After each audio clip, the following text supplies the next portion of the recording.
பாலமுருகன், இந்திய கம்யூனிஸ்ட் கட்சி மாநில குழு உறுப்பினர். தமிழ்நாட்டில் கள்ளக்குறிச்சி என்ற இடத்தில் கள்ளச்சாராயம் குடித்து 42 பேர் உயிரிழந்ததாக தற்போது வரை தகவல் கிடைத்திருக்கின்றது.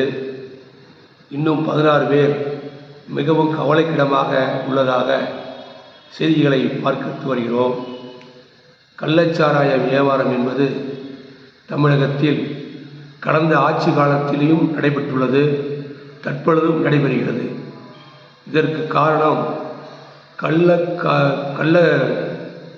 கள்ளச்சாராயம் காய்ச்சுகிற நபரோடு காவல்துறைக்கும் அவர்களுக்கும் இருக்கக்கூடிய நெருக்கமான உறவு என்ற முறையிலே அங்கே சர்வசாதாரணமாக கள்ளச்சாராயம் விற்பனை ஏகபோகமாக நடைபெற்று கொண்டு இருந்திருக்கின்றது. இதனை அந்த மாவட்டத்தைச் சேர்ந்த காவல்துறை கண்காணிப்பாளர் கண்காணிக்க தவறியிருக்கின்றார்கள். அங்கே இருக்கக்கூடிய மாவட்ட நிர்வாகம் இப்பேற்பட்ட உயிரிழப்புக்கு காரணமான கள்ளச்சாராயத்தை தடுப்பதற்கு முன் எச்சரிக்கை நடவடிக்கைகளை தடுத்திருக்க வேண்டும். தடுக்க தவறியுடைய விளைவாக இன்னைக்கு 60க்கும் மேற்பட்ட உயிர்கள் பறிபோகக்கூடிய அபாயத்தில் இருக்கின்றது. தமிழக அரசாங்கம் தளபதி ஸ்டாலின் அவர்கள் தமிழகத்தில் பூரண மதுவிலக்கு கொள்கையை அமுல்படுத்த வேண்டும் என்று இடதுசாரி இயக்கங்கள் தொடர்ந்து போராடி வருகிறோம். பூரண மதுவிலக்கு கொள்கையின் மூலம்தான் இந்த நாட்டில் இளம் விதவைகள் தாலி அறுக்காமல் இருக்கக்கூடிய சூழ்நிலை ஏற்படும். மதுவினால் தமிழகத்தில் கெட்டுச்சோறாகி மிகவும் மோசமான சூழ்நிலைக்கு தள்ளப்பட்டிருக்கின்றது. பள்ளியில் படிக்கக்கூடிய சிறு வயதிலிருந்து 30 வயது இளைஞன் வரை நீங்கள் மது போதைக்கு இரையாக்கப்பட்டு சீரழிந்து கொண்டிருக்கின்றார்கள். குறிப்பாக அரசு டாஸ்மாக் கடை என்பது வீதி வீதிக்கு திறக்கப்பட்டிருக்கின்றது. கருமை வீரர் காமராஜர் காலத்தில் கிராமந்தோறும் கல்வி சாலைகளை திறந்திருந்தார்கள். ஆனால் திராவிட இயக்கங்கள் ஆட்சி காலத்தில் அதிமுகவாக இருந்தாலும் சரி, திராவிட முன்னேற்ற கழக அரசாக இருந்தாலும் சரி, வீதி வீதிக்கு பிராந்தி கடைகள் தொடங்கப்பட்டிருக்கின்றது. தமிழக அரசாங்கம் ஸ்டாலின் அவர்கள் வந்தவுடன் படிப்படியாக மதுக்கடைகள் மூடப்படும் என்று அறிவித்தார்கள். ஆனால் ஒரு சில இடங்களில் மட்டுமே மூடப்பட்டு இருக்கின்றது. இது குறிப்பாக இந்த பிராந்தியை குடித்து கொண்டு குடும்பத்தில் வருமானம் இல்லாமல் பெரிதும் பாதிக்கக்கூடியது பெண்களாகவே உள்ளார்கள். ஆகவே தமிழக அரசாங்கம் துரிதமான நடவடிக்கை மேற்கொள்ள வேண்டும். அது மட்டுமல்லாமல் இன்றைக்கி கள்ளக்குறிச்சியில் நடந்துச்சின்னு அசால்ட்டாக இருக்கக்கூடாது.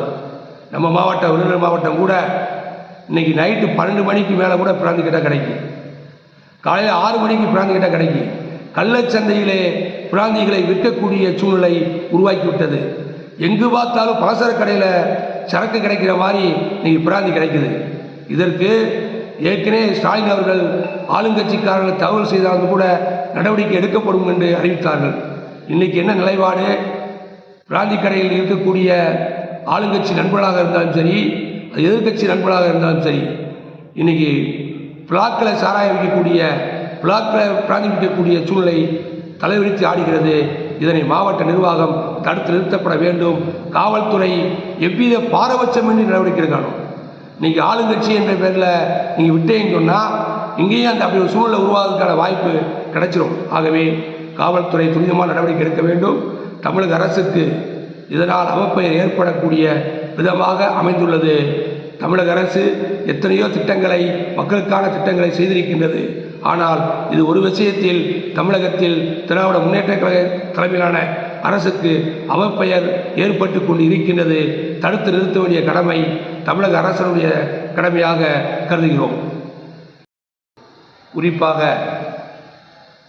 பச்சக்காரப்பட்டி காவல் நிலையம், ஆமத்தூர் காவல் நிலையம் போன்ற பகுதிகளிலே காலையில் பிராந்தி கடை பூட்டுவதற்கு திறப்பதற்கு முன்னதாக பிளாக்கில் வைத்து சாராயம் வைக்கப்படுகிறது. அது கோட்டூர் பகுதியாக இருந்தாலும் சரி, ஆவடியாபுரம் பகுதியாகவும் சரி, கிராமப்புறங்களிலே கிராமத்தோறும் பிராந்தி பாட்டில்கள் விற்கப்படுகின்றது. மாவட்ட காவல்துறை கண்காணிப்பாளர் துரிதமான நடவடிக்கை எடுக்கணும். இதில் பெரிய விஷயம் என்னென்னா, ஊனமுற்றோர்கள் வாகனங்களிலே 3 சக்கர வாகனங்களிலே பிராந்தி பாட்டலை வைத்துக்கொண்டு பால் வியாபாரம் பார்க்கின்ற போன்று விநியோகம் செய்து வருகிறார்கள். அதை காவல்துறை பிடித்து வைத்து கொண்டு 10 பாட்டு வச்சுருக்கு 15 பாட்டு வச்சுருக்குன்னு சொல்லி அவர் விட்டுறாங்க. இது அவங்களுடைய மறுவாழ்வு, அவங்களுக்கு மறுவாழ்வு என்பது அளிக்கப்படணும், அது அரசு அளிக்கணும். அதுக்காக கஞ்சாவும் சாராயத்தை விற்று தான் மனித குலத்தை அழிச்சு தான் வாழணும்னா அதை அனுமதிக்கக்கூடாதுன்றது தான் இந்திய கம்யூனிஸ்ட் கட்சியுடைய நிலைப்பாடு.